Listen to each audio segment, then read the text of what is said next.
Hello everyone, स्वागत है आप सभी का स्टेप टू सक्सेस क्लासेस में। डेली करंट अफेयर सीरीज में आज के वीडियो में हम लोग 18 से 20 जून 3 दिन का करंट एक साथ डिस्कस कर रहे हैं। ठीक है, क्वेश्चन स्टार्ट करने से पहले मैं आपको बता दूं कि ये सारे क्वेश्चंस जो हैं वो पीडीएफ के फॉर्म में फ्री ऑफ कॉस्ट टेलीग्राम के थ्रू अवेलेबल हैं। ये टेलीग्राम का यूजर नेम दिया हुआ है, बाकी वीडियो डिस्क्रिप्शन में टेलीग्राम का लिंक है, वहां से आप ये ग्रुप ज्वाइन करके ये सारे पीडीएफ वहां से ले सकते हैं। ठीक है, तो स्टार्ट करते हैं अपने पहले क्वेश्चन से। आज का पहला क्वेश्चन है, रक्षा मंत्रालय ने, ये यहाँ पे आपको देश का नाम फिल करना है, किस देश से 31 MQ-9B सशस्त्र ड्रोन की खरीद को मंजूरी दी है। ठीक है, आपको उस देश का नाम बताना है जिससे ये MQ-9B सशस्त्र ड्रोन खरीदने की मंजूरी हुई है। ऑप्शन है आपके पास फ्रांस, ब्रिटेन, अमेरिका और इजराइल। तो इसका जो सही जवाब है ऑप्शन सी है। ये अमेरिका और भारत के बीच में एक समझौता हुआ है जिसके तहत अब भारत जो है वो अमेरिका से 31 MQ-9B ड्रोन जो है वो परचेज करने वाला है। ठीक है, ये जो समझौता है वो करीब $3 अरब से अधिक का समझौता है। इसके तहत जो है वो ये 31 ड्रोन जो आने वाले हैं, जिसमें 15 ड्रोन किसके लिए है, नौसेना के लिए, और 8 ड्रोन जो है वो थल सेना और वायुसेना के लिए हैं। इन ड्रोनों के पास जो है वो 27 घंटे की उड़ान की क्षमता है और यह करीब 50,000 फीट तक की ऊंचाई पर काम कर सकता है। ठीक, तो ये हो गया अमेरिका भारत के बीच ड्रोन समझौता के लिए। नेक्स्ट क्वेश्चन पे चलते हैं। नेक्स्ट क्वेश्चन है, हाल ही में राष्ट्रीय विधायक सम्मेलन भारत NLC भारत का आधिकारिक उद्घाटन किस राज्य में किया गया है। ऑप्शन है गुजरात, राजस्थान, कर्नाटक और मुंबई। तो इसका जो सही जवाब है वो ऑप्शन डी है। ये अभी जो राष्ट्रीय विधायक सम्मेलन भारत जो है वो मुंबई में आयोजित किया जा रहा है। ठीक है, इस सम्मेलन के आयोजन का उद्देश्य क्या है, यह सम्मेलन विचार विमर्श करने और हमारी विधायी संस्थाओं को मजबूत करने पर विचार करने को मंच देता है। ये राष्ट्रीय विधायक सम्मेलन भारत मुंबई में 15 से 18 जून 2023 तक हो रहा है। यह पूरे भारत में विधानसभाओं के सदस्यों और विधान परिषदों के सदस्यों के लिए पहली बार एक स्थान पर एकत्रित होने का अवसर। ये अपने आप में पहली बार इस तरह का एक आयोजन हो रहा है जिसमें सभी जो देश के सभी राज्य हैं उनके विधायक और जिन जिन राज्यों में विधान परिषद हैं उनके जो विधान परिषदों के सदस्य हैं, ठीक है, जिनको MLC बोलते हैं, वो सभी लोग एक जगह इकट्ठे होने वाले हैं। नेक्स्ट क्वेश्चन पे चलते हैं।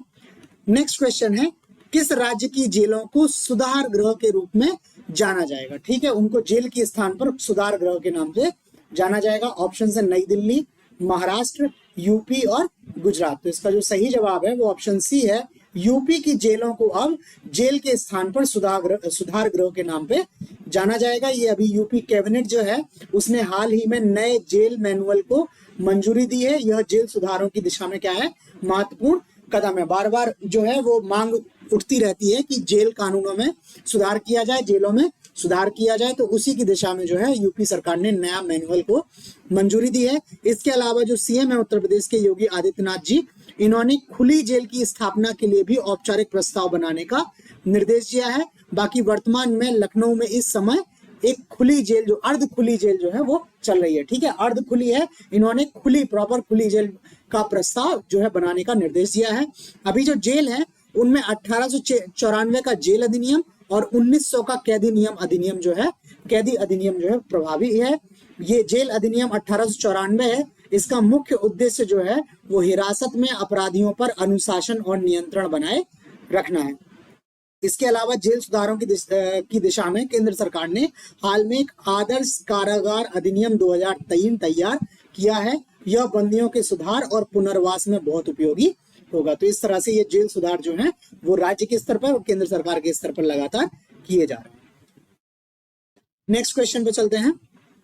नेक्स्ट क्वेश्चन है, हाल में दूध संग्रह प्रक्रिया की प्रमुख चुनौतियों का समाधान करने के लिए कौन सा मोबाइल ऐप लॉन्च किया गया है। ऑप्शन है आपका दुग्ध मित्र ऐप, दुग्ध संकलन साथी ऐप, दुग्ध संग्रह ऐप और दुग्ध संग्रह प्रक्रिया ऐप। तो इसका जो सही जवाब है वो ऑप्शन बी है आपका। ये जो ऐप है इसका नाम है दुग्ध संकलन साथी ऐप। ठीक है, ये क्या करेगा, दुग्ध संग्रह प्रक्रिया की जो प्रमुख चुनौती है उनमें क्या है, निपटान में सहायता करेगा। ये उत्तराखंड में लॉन्च किया गया है ये मैप। ठीक है, और इस ऐप का जो निर्माण किया हुआ है, जो बनाया हुआ है, वो Rajasthan electronics and instruments limited द्वारा ये ऐप जो है विकसित किया गया है। इसका मुख्य उद्देश्य दुग्ध संग्रह प्रक्रिया की प्रमुख चुनौतियों का समाधान करके भारतीय डेयरी उद्योग में परिवर्तन लाना है। ठीक है, ये ऐप क्या करेगा, दुग्ध उत्पादकों को अंग्रेजी, हिंदी, पंजाबी, तेलुगु और अन्य भाषाओं में क्या है, जानकारी उपलब्ध कराएगा। इसके अलावा दुग्ध की गुणवत्ता में सुधार करने और हितधारकों के बीच पारदर्शिता को बढ़ावा देने में भी ये ऐप क्या करेगा, मदद करेगा। नेक्स्ट क्वेश्चन पे चलते हैं। नेक्स्ट क्वेश्चन है, विश्व बैंक ने दक्षिण एशिया में अपनी पहली सड़क सुरक्षा परियोजना की शुरुआत किस देश में की है? आपको उस देश का नाम बताना है। ऑप्शन है आपके पास श्रीलंका, भूटान, बांग्लादेश और नेपाल। तो इसका जो सही जवाब है आपका ऑप्शन सी है। ये विश्व बैंक ने जो है अभी सड़क सुरक्षा की अपनी पहली परियोजना बांग्लादेश में स्टार्ट की है। ठीक है, इस परियोजना का जो नाम रखा है इन्होंने, इसका नाम रखा है सुरक्षित सड़कें सुरक्षित जीवन। बाकी यह परियोजना क्या करेगा, सड़क के बुनियादी ढांचे में सुधार, यातायात कानूनों के प्रवर्तन में वृद्धि और सड़क सुरक्षा के प्रति जागरूकता बढ़ाने पर ध्यान केंद्रित करेगा। ये 3 इसके जो है वो मुख्य लक्ष्य होंगे। क्या करना है, पहले तो इंफ्रास्ट्रक्चर में जो फंडामेंटल सुधार करना है वो करना है। यातायात कानूनों का अधिक से अधिक लोग क्या करें, पालन करें उसमें, और इसके अलावा सड़क सुरक्षा के प्रति लोगों में जागरूकता बढ़ाना है। इस परियोजना से अगले 10 वर्षों में अनुमानित 10,000 लोगों की जान बचाने की उम्मीद है। एक बहुत बड़ा आंकड़ा है मृत्युओं का जो है सड़क दुर्घटनाओं में हो जाता है, और जिसमें कई बार ये होता है कि सड़क की डिजाइन जो है वो डिजाइन फॉल्टी निकल के आती है। तो वैसी सब समस्याओं को दूर करने के लिए ये परियोजना बांग्लादेश में स्टार्ट की जा रही है विश्व बैंक द्वारा। नेक्स्ट क्वेश्चन पे चलते हैं। नेक्स्ट क्वेश्चन है, हाल ही में महिला कबड्डी लीग का उद्घाटन कहाँ गया है? जैसे ये आईपीएल होता है आपका, वैसे ये वुमेन्स कबड्डी लीग है, इसका उद्घाटन कहाँ किया गया है? आपको उस देश का नाम बताना है। नेपाल, बांग्लादेश, दुबई और भारत। तो इसका जो सही जवाब है ऑप्शन सी है। ये महिला कबड्डी लीग का उद्घाटन जो है वो दुबई में किया गया है। ठीक है, ये भारत की कबड्डी लीग है जो दुबई में मैच होंगे इसके। ये दुबई के शबाब अल अहली स्पोर्ट्स क्लब में 16 जून से 27 जून तक 12 दिनों तक चलेगी। इस लीग में कुल 8 टीमें हैं और 96 खिलाड़ी शामिल हो रहे हैं। ये प्रत्येक टीम जो है वो भारतीय राज्यों का प्रतिनिधित्व करती हैं। कुल इसमें कितनी है, 8 टीमें हैं, 8 राज्यों का प्रदर्शन कर रही हैं। टीमों के नाम विभिन्न राज्यों के नाम पर रखे गए हैं। जिस तरह से आईपीएल में नाम मिलते हैं वैसे ही इसमें भी नाम है। इसमें जैसे टीमों के नाम Delhi dynamites, Gujarat angel, great Maratha, Haryana hustlers, Punjab panthers, Rajasthan Riders, Uma Kolkata और बेंगलुरु हॉक्स। ये जो 8 टीमें हैं, इन 8 टीमों के ये नाम है। ठीक है, इसके अलावा कुछ डिटेल्स और हैं इसमें। वो है इसमें जो पुरस्कार है वो विजेता टीम को लगभग ½ मिलियन दिरहम। ठीक है, जो दिरहम है वो क्या है, सऊदी अरब की जो है वो करेंसी है। ठीक है, जिसकी वैल्यू क्या है, 1 करोड़ INR, इंडियन नेशनल रूपी में क्या है, 1 करोड़ रुपए के बराबर का पुरस्कार जो है इसमें मिलेगा।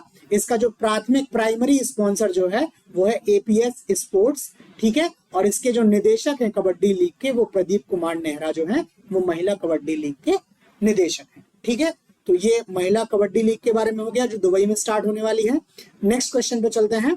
नेक्स्ट क्वेश्चन है, भारत सरकार संयुक्त राष्ट्र सतत विकास सहयोग ढांचा समझौता पर हस्ताक्षर कितने वर्ष के लिए किए गए हैं? ये भारत सरकार और संयुक्त राष्ट्र सतत विकास सहयोग ढांचे के बीच में समझौता हुआ है। ये कितने वर्षों के लिए हुआ है आपको बताना है। 2023 से 27, 2023 से 28, 2023 से 26 और 2023 से 25। तो इसका जो सही जवाब है ऑप्शन ए है। ये 2023 से 2027 4 वर्षों के लिए समझौता हुआ है। ठीक है, इसमें क्या है, भारत में नीति आयोग और UN ने भारत सरकार संयुक्त राष्ट्र सतत विकास सहयोग ढांचा 2023-27 पर हस्ताक्षर किए हैं। ये 5 साल का समझौता है। सॉरी, मैंने वहां 4 बोल दिया था। ये 5 साल का समझौता है। इसमें भारत सरकार और संयुक्त राष्ट्र प्रणाली के बीच सहयोग का मार्गदर्शन करेगा। ढांचे 4 स्तंभ में इसके, लोग, समृद्धि, ग्रह और भागीदारी पर केंद्रित है। ठीक है, बाकी ये सतत विकास जो लक्ष्य है उनके बारे में भी देख लेते हैं। ये सतत विकास लक्ष्य जो है जिनको SDGs बोलते हैं, सस्टेनेबल डेवलपमेंट गोल्स, ये एक बेहतर और अधिक टिकाऊ भविष्य प्राप्त करने के लिए डिजाइन किए गए क्या है, 17 लक्ष्य। कभी कभी क्वेश्चन आता है कि जो SDGs हैं, सस्टेनेबल डेवलपमेंट गोल्स हैं, उसमें टोटल गोल कितने हैं? तो इसमें टोटल 17 गोल हैं या 17 लक्ष्य। इन 17 लक्ष्यों की भी डिटेल अगर आप चाहो तो नेट पे सर्च करके देख सकते हो। बाकी ये जो एसडीजीज हैं, ये जो सतत विकास लक्ष्य हैं, जो 17 लक्ष्य हैं, इनको 2015 में तैयार किया गया था और इन्हें 2030 तक हासिल किया जाना है। ठीक है, इसी में एक आपको बताऊं, एक टीवी वाला था जिसमें भारत ने ये 2030 से पहले ही हासिल करने का इसको तैयारी की है। बाकी सतत विकास के लिए 2030 एजेंडा के 17 एसडीजी आधिकारिक तौर पर 1 जनवरी 2016 को लागू हुए थे। ठीक है, तो ये क्वेश्चन आपसे कई बार पूछ लिया जाता है कि एसडीजीज कब से लागू हुए, कब तैयार किए गए और कितने लक्ष्य और कब तक इन्हें अचीव करना है। तो ये यहाँ से आपको टोटल 4 क्वेश्चन आपको मिल जाता है। नेक्स्ट क्वेश्चन पे चलते हैं।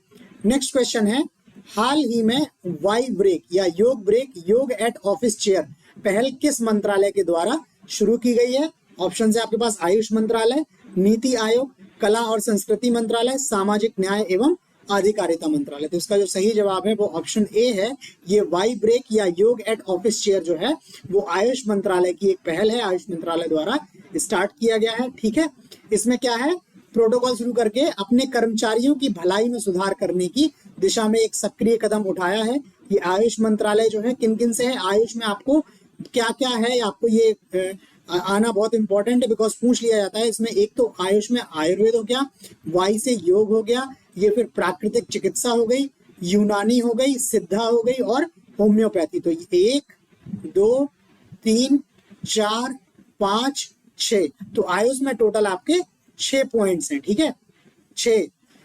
ठीक है, ये योग और प्राकृतिक चिकित्सा को टोटल मिला के 1 मान लेते हैं तो वैसे ये 5 बन जाते हैं। ठीक है, और अगर आप योग प्राकृतिक चिकित्सा को अलग पढ़ोगे तो ये आपके 6 बनेंगे, बट आपको इनको 5 ही मानना है। ठीक है, सरकार जो है इन 5 को ही मानती है, योग और प्राकृतिक चिकित्सा को जो है वो टोटल 1 मानती है। ठीक है, के द्वारा की गई इस पहल का उद्देश्य पेशेवरों को क्या करना है, तनाव से छुटकारा पाने, उनके ऊर्जा स्तर को फिर से जीवंत करने और एकाग्रता बढ़ाने में मदद करेगा। ये जो पहल है वो उसके लक्ष्य क्या है, पेशेवर जो लोग हैं, जो सरकार के कर्मचारी हैं, सरकार के अधिकारी हैं, उनको क्या है, तनाव से मुक्त रखना, उनके ऊर्जा स्तर को फिर से जीवंत करना और एकाग्रता बढ़ाने में मदद करना है ताकि इनके वर्क प्लेस पे जो एफिशिएंसी बढ़ जाए। ठीक, नेक्स्ट क्वेश्चन पे चलते हैं। नेक्स्ट क्वेश्चन है, जूली लद्दाख आउटरीच प्रोग्राम किसके द्वारा शुरू किया गया है? ठीक है, भारतीय नौसेना, भारतीय थल सेना, भारतीय वायुसेना और इनमें से कोई नहीं। तो इसका जो सही जवाब है वो ऑप्शन ए है। ये भारतीय नौसेना ने जूली लद्दाख नाम से एक आउटरीच प्रोग्राम जो है वो लद्दाख में स्टार्ट किया गया है। ठीक है, इस प्रोग्राम का क्या है, भारतीय नौसेना ने भारतीय नौसेना सेवा के बारे में जागरूकता बढ़ाने और युवाओं और नागरिक समाज के साथ जुड़ने के लिए जुले लद्दाख कार्यक्रम शुरू किया है। ये वहां पे जूली लिखा है, ये जुले लद्दाख। ठीक है, या जुड़े लद्दाख। ठीक है, इसका जो नाम है वो जुले लद्दाख या जुड़े लद्दाख, ये इस कार्यक्रम का नाम है। वहां पे जूली गलत लिख गया है, ये जुले लद्दाख है। इसमें क्या है, राष्ट्रीय युद्ध स्मारक से 5000 किलोमीटर मोटरसाइकिल अभियान को झंडी दिखाकर रवाना भी किया गया है। इस पहल का मुख्य उद्देश्य भारतीय नौसेना में करियर के अवसरों के बारे में लद्दाख क्षेत्र के स्कूलों और कॉलेजों में जागरूकता अभियान चलाना है। ठीक है, ये क्या है, जागरूकता अभियान है, आउटरीच प्रोग्राम है ताकि वहां के युवा जो हैं वो भारतीय नौसेना के साथ जुड़ सके। ठीक, तो ये कार्यक्रम हो गया। नेक्स्ट क्वेश्चन पे चलते हैं। नेक्स्ट क्वेश्चन है, किस संगठन द्वारा अपने अगले शिखर सम्मेलन में बैंकॉक विजन 2030 को अपनाया जाएगा? ये इन्होंने घोषणा की है कि ये बैंकॉक विजन जो 2030 है उसको अपनाने वाले हैं। तो किस संगठन के शिखर सम्मेलन में ये है? ऑप्शन है आपके पास आसियान, एससीओ, ब्रिक्स और बिम्स्टेक। तो इसका जो सही जवाब है ऑप्शन डी है। ये बिम्स्टेक देशों ने घोषणा की है कि जो इनका नेक्स्ट जो शिखर सम्मेलन होगा उसमें ये बैंकॉक विजन 2030 को अपनाने वाले हैं। ठीक है, ये बिम्स्टेक का जो पूरा नाम है वो है bay of Bengal initiative for multi sectoral technical and economic cooperation. इसका फुल फॉर्म जो है वो बहुत इंपॉर्टेंट है, बिम्स्टेक का, सार्क का, आसियान का। ठीक है, ये सारे फुल फॉर्म जो है बहुत इंपॉर्टेंट है। ये शिखर सम्मेलन 2023 में बैंकॉक विजन को अपनाया जाएगा जो संगठन को आगे दिशा देगा। ठीक है, विजन 2030 के लक्ष्य भी संयुक्त राष्ट्र के सतत विकास लक्ष्यों और थाईलैंड के जैव परिपत्र हरित आर्थिक मॉडल के अनुरूप है। ठीक है, ये जो बैंकॉक विजन 2030 है ये थाईलैंड ने प्रस्तुत किया है। यह बिम्स्टेक क्षेत्र को अधिक समृद्ध, प्रॉस्पर, लचीला, फ्लेक्सिबल और खुला ओपन बनाने में क्या करेगा, हेल्प करने वाला है। ठीक है, इसके अलावा कुछ डिटेल्स बिम्स्टेक की हैं। जो बिम्स्टेक है इसका गठन 6 जून 1997 में हुआ और इसका मुख्यालय जो है वो ढाका बांग्लादेश में है। ये दक्षिण एशिया या साउथ एशिया और दक्षिण पूर्व एशिया साउथ ईस्ट एशिया देशों का एक अंतरराष्ट्रीय संगठन है। इसमें बांग्लादेश, भूटान, भारत, म्यांमार, नेपाल, श्रीलंका और थाईलैंड जो है वो इसके सदस्य देश हैं। इसके अलावा थाईलैंड 2022-23 के लिए बिम्स्टेक की अध्यक्षता भी कर रहा है। ठीक है, तो ये आपका बिम्स्टेक के बारे में हो गया। नेक्स्ट क्वेश्चन पे चलते हैं।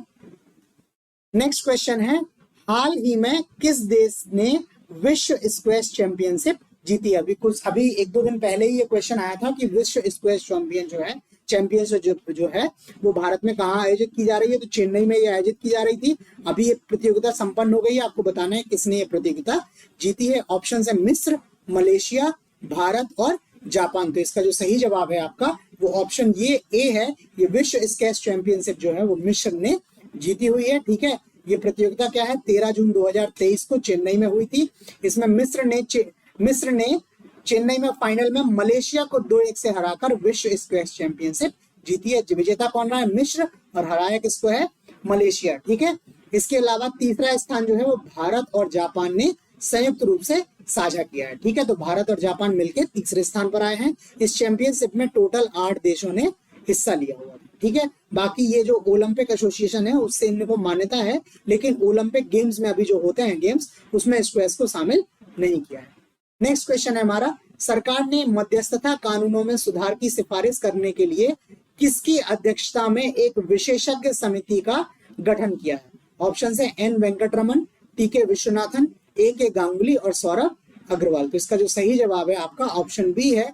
ये टी.के. विश्वनाथन की अध्यक्षता में सरकार ने एक समिति का गठन किया है, जिसमें टोटल इनके विश्वनाथन के अलावा 15 और सदस्य हैं, और ये 3 लोग एन वेंकटरमन, ए.के. गांगुली, सौरभ अग्रवाल भी क्या है इसी समिति के क्या है सदस्य हैं, जबकि अध्यक्ष जो है वो टी.के. विश्वनाथन है। ठीक है, इस समिति का जो गठन हुआ है ये क्या है, इस समिति का गठन मध्यस्थता और सुलह अधिनियम 1996 में सुधारों की सिफारिश करने के लिए किया गया है। इसमें 15 अन्य सदस्य हैं और इस समिति को 30 दिनों में अपनी सिफारिश क्या है जमा करनी है। पैनल जो है वो मध्यस्थता और सुलह अधिनियम के कामकाज की भी जांच करेगा। पैनल एक मॉडल मध्यस्थता प्रणाली के ढांचे की भी सिफारिश करेगा और घरेलू और अंतरराष्ट्रीय पार्टियों के लिए मध्यस्थता सेवाओं के बाजार में प्रतिस्पर्धी माहौल विकसित करने की रणनीति की सिफारिश करेगा। इसके अलावा यह न्यायिक प्राधिकारियों अदालतों पर निर्भरता कम करने के लिए भी क्या है वैधानिक उपाय भी सुझाएगा। ठीक है, एक्चुअल में जो है वो विश्व के स्तर पर भारत की जो है वो मध्यस्थ के रूप में भूमिका जो है उभर के सामने आ रही है। भारत ने लगभग विश्व में जो ज्वलंत मुद्दे हैं उन सभी में भारत का जो सहयोग रहा है वो महत्वपूर्ण रहा है। सभी ने उसको जो है नोटिस किया हुआ है। तो उसी तरह से इन सब चीजों में और सुधार करने के लिए भारत ने इस तरह का एक पैनल बनाया हुआ है। नेक्स्ट क्वेश्चन पे चलते हैं। नेक्स्ट क्वेश्चन है 2021 का गांधी शांति पुरस्कार किसको दिया गया है? सरकार द्वारा औपचारिक घोषणा कर दी गई है, आपको बताना है किसको दिया गया है। ऑप्शन है Yohei Sasakawa, Sultan Qaboos bin Said Al Said, Sheikh Mujibur Rahman और गीता प्रेस। तो इसका जो सही जवाब है वो ऑप्शन डी है। ये वर्ष 2021 का गांधी शांति पुरस्कार गीता प्रेस को दिया गया है। ठीक है, इस पर विरोध भी हो रहा है काफी। अन्य पार्टियां जो हैं वो सरकार की मंशा पर जो है वो सवाल उठा रही है। इसके अलावा जो योही ससाकावा है, सुल्तान Qaboos bin Said Al Syed हैं और शेख मुजीबुर रहमान है, ये तीनों लोग भी जो है वो गांधी शांति पुरस्कार जीत चुके हैं।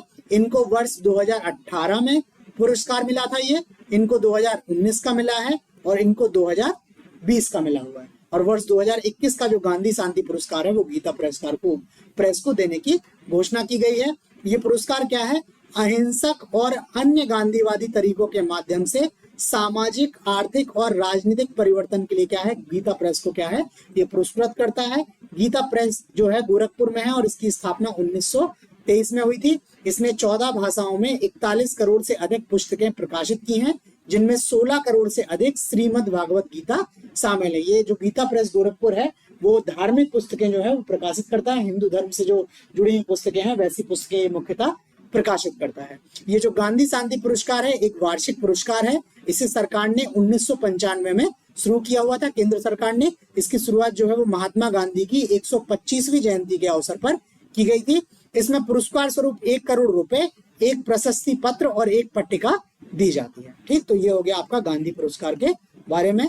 नेक्स्ट क्वेश्चन है राष्ट्रीय योग ओलंपियाड का आयोजन किया जा रहा है? मध्य प्रदेश में, कर्नाटक में, उत्तर प्रदेश में और गुजरात में। तो इसका जो सही जवाब है आपका ऑप्शन ए है, ये राष्ट्रीय योग ओलंपियाड का आयोजन जो है वो मध्य प्रदेश में किया जा रहा है। ये 21 जून को जबलपुर में 9वें अंतर्राष्ट्रीय योग दिवस के मुख्य कार्यक्रम से पहले राष्ट्रीय योग ओलंपियाड का आयोजन किया जा रहा है। तो एक तो मध्य प्रदेश, और मध्य प्रदेश में भी कहा, जबलपुर को, और 21 जून को, और ये 9वां ओलंपियाड है। यह पहली बार राष्ट्रीय राजधानी दिल्ली के बाहर आयोजित किया जा रहा है। इसका आयोजन जो है वो राष्ट्रीय शैक्षणिक अनुसंधान और प्रशिक्षण परिषद NCERT द्वारा शुरू किया गया था। पिछले साल शिक्षा मंत्रालय और NCERT ने संयुक्त रूप से 18 से 20 जून तक राष्ट्रीय योग ओलंपियाड का आयोजन किया था। इसकी थीम थी मानवता के लिए योग। ठीक है, इसकी जो थीम थी पिछले वर्ष की वो थी मानवता के लिए योग, और ये दिल्ली में ही आयोजित किया गया था। ये 9वां संस्करण है जो पहली दफा राष्ट्रीय राजधानी के बाहर हो रहा है, और ये मध्य प्रदेश के जबलपुर शहर में किया जा रहा है। ठीक है, इसके अलावा कुछ है, ये अंतर्राष्ट्रीय योग दिवस जो है ये संयुक्त राष्ट्र महासभा UNGA ने, जनरल असेंबली ने 11 दिसंबर 2014 को 21 जून को अंतर्राष्ट्रीय योग दिवस के रूप में चिन्हित करने का प्रस्ताव जो है अपना लिया था। वर्ष 2014 से वो 2015 से 21 जून को प्रतिवर्ष जो है वो अंतर्राष्ट्रीय योग दिवस के रूप में मनाया जाता है। और ये वर्ष 2023 के योग दिवस की थीम जो है वो मानवता है। ठीक है, इसकी थीम क्या है? केवल मानवता। ठीक, अंतर्राष्ट्रीय योग दिवस 2023 की। 22 वाले की थीम क्या थी? मानवता के लिए योग, और इस वर्ष की थीम जो है वो केवल मानवता। ठीक है, तो करंट अफेयर्स में इतने ही है। बाकी कुछ फैक्ट्स हैं। एक हिंदुजा समूह जो है इसके नए अध्यक्ष आ गए हैं। जो पुराने अध्यक्ष थे उनकी मृत्यु हो गई है, तो उनके स्थान पर नए आए हुए हैं अध्यक्ष, चेयरमैन। इनका नाम है गोपी चंद हिंदुजा।